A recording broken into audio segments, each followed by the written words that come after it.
As I discuss my action plan, I want it to be understood that parents and caretakers are used interchangeably throughout this presentation, as some cultures rely more on extended family members to care for the child. Starting with home visits, a house visit will give you a better understanding of the child's home structure. Before you do a house visit, you want to make sure that the family is comfortable with you coming over. Having the teacher over to the house can be uncomfortable for the parents and the child. If that is the case, see if there is a convenient place they would like to meet at. Invite extended family members who also play an active role in the child's life.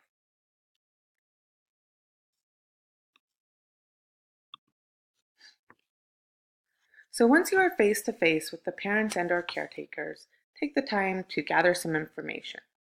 Double check again whether there is anyone else that helps care for the child. Ask the parent what sort of events they would be interested in attending with their child. Some cultures believe that it is not the parent's job to attend school functions. This would be the time where you would explain the importance of parent support during these events. Find out the location where the parents work and preferred days and times to meet. Knowing parents' locations and schedule will help you later plan meetings in the year. The school location can be inconvenient for parents to go to, so location by their house or work might be better. Parents work during business hours, evenings, graveyard shifts, so working around their schedule will make meeting more convenient for them to attend. Find out some of the parents' skills and interests. This will help you determine some volunteer opportunities for them if they are interested. This is talked about in later slides as well. Also find out their communication preferences. There are many options for communicating with parents, such as email, letters home, phone calls, text, or in person. Different cultures have different preferences in the way they communicate with the teacher. As convenient as it is to email parents, there are some parents who do not have an email address and would prefer a letter home. One example would be having students keep a journal that they take back and forth to and from school. The teacher can keep a dialogue with the parents in it. Also, there can be a language barrier, so it is important to find out ways to communicate with them through an interpreter if possible. Lastly, ask the parents what are the responsibilities of the student at home. In some cultures, it is expected that they do not do homework at home as they have other responsibilities they need to take care of, such as taking care of their younger siblings. Then there are other cultures where it is expected for the child to work on homework when they get home, so their parents want to see them bring homework home.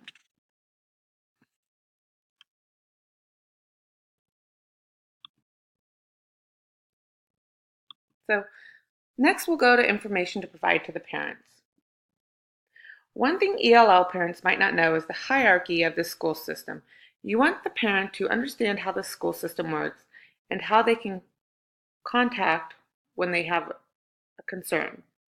As these parents may come from different school systems, in some cultures around the world, parents are not expected to participate in education as that is the school's job. The parent's job is to raise respectable kids.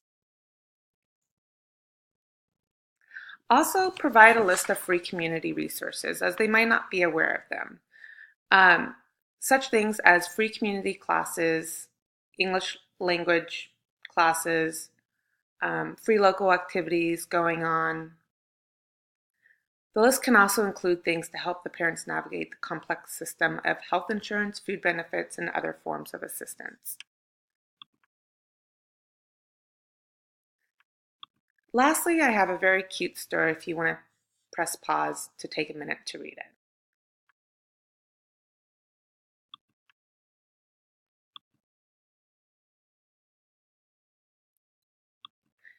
Next, I want to talk about the idea of science night.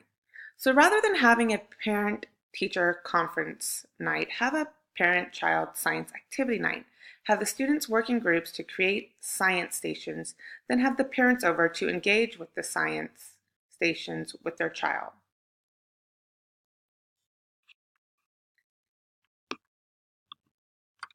Why would you want to do a science night? Immigrant parents are often reluctant to engage with their children's school due to language barriers, transportation challenges, inconvenient work hours, or the lack of understanding about the school norms and expectations. A science night will allow the parents to come to class to have fun and see what their child is learning instead of feeling the pressure to talk about their child's performance. This will also be the opportunity to show that the classroom is inviting to all cultures. The classroom should be designed to show that it is promoting diversity and community.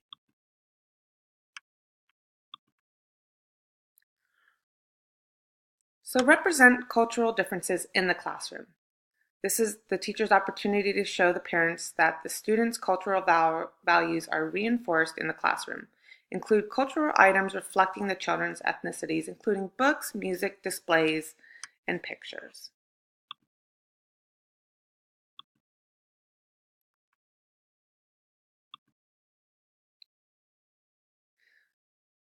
Include the parents inside the classroom. Promote family involvement at all levels, including siblings, cousins, and grandparents. Learn about the parents' skills and their availability, and then encourage them to take a role in the classroom. Parents of ELL students may feel like they have nothing to offer to help them to understand. So it is your job to help them understand that they do have value to bring in the classroom. Be creative and find meaningful ways that a parent can contribute. Encourage PTA participation. Most ELL parents may not be aware of the PTA because they are not familiar with the U.S. school system. Tell the parent it would be an honor to have them as a part of the PTA, as the PTA needs representation from all around the community. Be creative. Even develop a branch of PTA for ELL parents that is organized by language.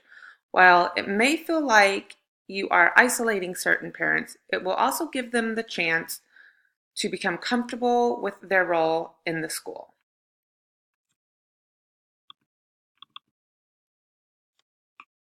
Please take a moment to read this story.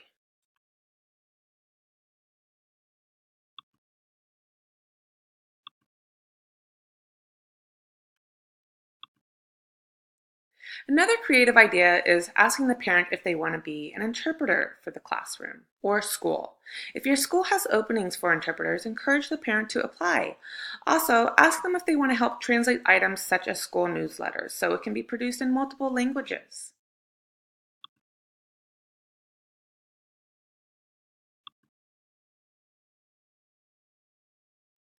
Some other ideas. So, off-site meetings. The school location and hours may be inconvenient for the parent schedules. When you have your first meeting with the parent, this is the time when you wanted to find out their best days, times to meet, along with more convenient locations. There's also this concept that you want to make sure parents are aware of. Learn anytime, anywhere. If the parent is not going to come by to any of the school events, then reach out to the parent to emphasize that learning doesn't stop once the child leaves the classroom. Evidence is clear that the children learn anywhere, anytime. Parents can cultivate learning environments in their day-to-day activities with their children, such as during trips to the grocery store or the laundromat. Provide optional weekend packets that the parent and student can work on together. Don't make them too complex because you don't want to overwhelm the parent and have them feel when they look at it that it's something they can't do or can't read. Also, inform the parents about free community events such as free museum day or library cards or parades that are going on. And this is a really sweet story that I just want everybody to read because just when you think the parents do not care, guess again.